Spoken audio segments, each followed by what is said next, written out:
কৃপা কটাক্ষ তত্ত্বের মধ্যে যেরকম নন্দনন্দন বললে বলা হয় নন্দ মহারাজ, ব্রজেন্দ্র ভানু নন্দিনী, বিশ্বভানুনন্দিনী শ্রীমতী রাধারানী, আর ব্রজেন্দ্র শুরু নন্দনন্দন কৃষ্ণ।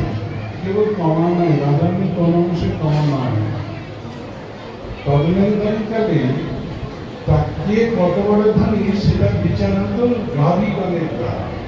নন্দ বাবার যা গাভী 9 লক্ষ ধেনু, আর 11 লক্ষ ধেনু শ্রীমতী রাধারানী বাবা। তবে কে বড় লোকের বেটি হলো? শ্রীমতী রাধারানী। এইরকম যাহাকে ভগবান কৃষ্ণচন্দ্র সর্বক্ষণ স্বপ্নেও দর্শন করে। একদিন যশোমতী মায়ের নিকটে কৃষ্ণ শুয়ে আছেন। ভোরের সময় রাত 3টের থেকে কৃষ্ণের চোখে ঘুম আসছে না।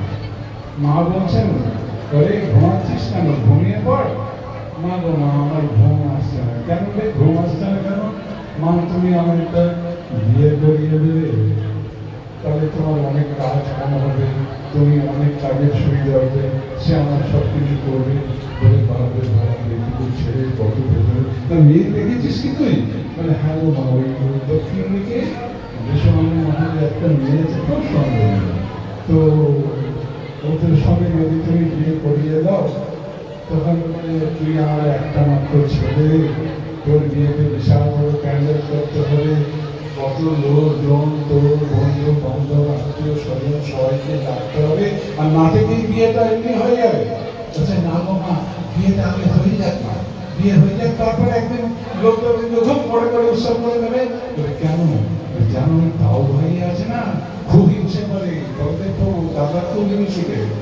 ওই অত বড় লোকের মেয়ে, অত সুন্দরী মেয়ের সঙ্গে বিয়ে হবে না, যদি দাদা সব পাড়ায় আমার নাম নিতে পারবে, আর বিয়েটা হবে না, আগে বিয়েটা হয়ে যাক, পরে উৎসব হয়ে যাবে।